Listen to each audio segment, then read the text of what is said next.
Salut, je suis Laïla. Quand je dis à quelqu'un que j'ai vécu dans une maison hantée, la chose la plus fréquente que j'entends est « Waouh, cool !» Eh bien les gars, je suis là pour vous dire pourquoi je ne qualifierais pas l'expérience de cool. Vraiment. J'ai une amie, Sarah. Nous sommes ensemble depuis notre plus tendre enfance. Nous sommes allés à l'école ensemble et après le lycée, nous avons été acceptés dans la même université. Le truc, c'est que la fac était dans une autre ville et que nous avons dû déménager là-bas avant le début du trimestre. On ne voulait pas aller à la résidence, alors on a cherché un petit appartement pour nous deux. Il y avait toujours quelque chose qui n'allait pas avec les appartements qui nous étaient proposés.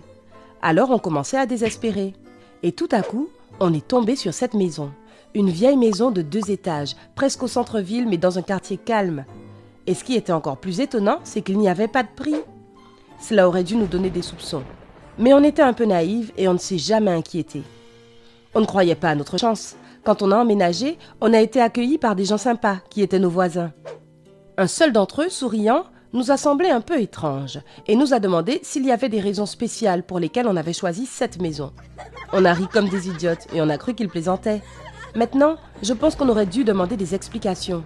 Mais on avait hâte d'emménager et on l'a juste remercié pour son accueil. L'entrée de la maison se trouvait à un endroit où elle n'était pas visible de la route principale. Quand on a monté les escaliers, on a vu une gentille vieille femme avec un paquet en papier dans les mains. « Bonjour les filles, je suis Madame Hopkins, je vous souhaite la bienvenue dans notre quartier. Je vous ai apporté ma fameuse tarte aux pommes pour le déjeuner. Je suppose que vous êtes loin de vos parents et que vous ne cuisinez pas encore beaucoup. » Nous l'avons cordialement remerciée et en ouvrant la porte, nous avons voulu l'inviter à prendre un café. Mais quand on s'est tourné vers elle, elle était déjà partie. On avait beaucoup à faire et on s'est dit qu'on demanderait plus tard aux voisins où elle habitait. Pour la première fois de notre vie, on était indépendantes. C'était l'extase. La seule chose qui nous gênait un peu, c'est qu'on n'arrivait pas à bien dormir. Mais on a pensé que c'était le stress de la rentrée. Le bon côté des choses, c'était que plusieurs fois par semaine, on trouvait sur le pas de la porte un nouveau paquet avec une tarte de Madame Hopkins à l'intérieur. On n'a jamais eu la possibilité de la remercier, car depuis le premier jour, on ne la croisait plus. On était un peu trop occupés pour penser à Madame Hopkins. Nos problèmes de sommeil devenaient assez pénibles. Je me réveillais souvent au milieu de la nuit, couverte de sueur froide après un cauchemar. J'allais à la cuisine pour prendre un verre d'eau et je trouvais Sarah, avec des cernes noires sous les yeux, qui me regardait presque en larmes. Ça a l'air d'un problème stupide, mais essaie de ne pas avoir une bonne nuit de sommeil pendant quelques mois et tu ne trouveras pas ça si stupide. Le pire, c'est qu'on pensait commencer à avoir des hallucinations à cause du manque de sommeil. Parfois, l'une de nous entrait dans une pièce vide et sentait l'odeur de quelqu'un. On sentait souvent un courant d'air froid alors que toutes les fenêtres étaient fermées. Sarah a admis avoir le même problème. Ça devenait vraiment flippant. Une fois, j'étais dans la salle de bain, fermée à clé de l'intérieur, quand j'ai vu la poignée bouger légèrement, comme si quelqu'un voulait ouvrir la porte. J'ai crié « Sarah, c'est occupé !» Et elle a crié en bas « Qu'est-ce que tu dis ?» J'ai senti tout mon corps se couvrir de chair de poule. Si Sarah était en bas, qui essayait d'ouvrir la porte ? Il m'a fallu une demi-heure pour sortir de la salle de bain tellement j'étais terrifiée. Quand j'en ai parlé à Sarah dans sa chambre, elle n'a même pas pensé que ça pouvait être une farce de ma part. Elle sentait aussi qu'il se passait quelque chose dans cette maison. On a décidé qu'il était temps de chercher un nouveau logement parce qu'on ne pouvait plus y dormir, entre le manque de sommeil et l'anxiété qui s'était ajoutée en remarquant ces petites choses qui se passaient dans notre maison. Cette nuit-là, j'ai fait un horrible cauchemar. J'ai entendu des pas dans le grenier et je suis allée voir ce que c'était. En montant à l'échelle, j'ai vu une silhouette dans l'obscurité.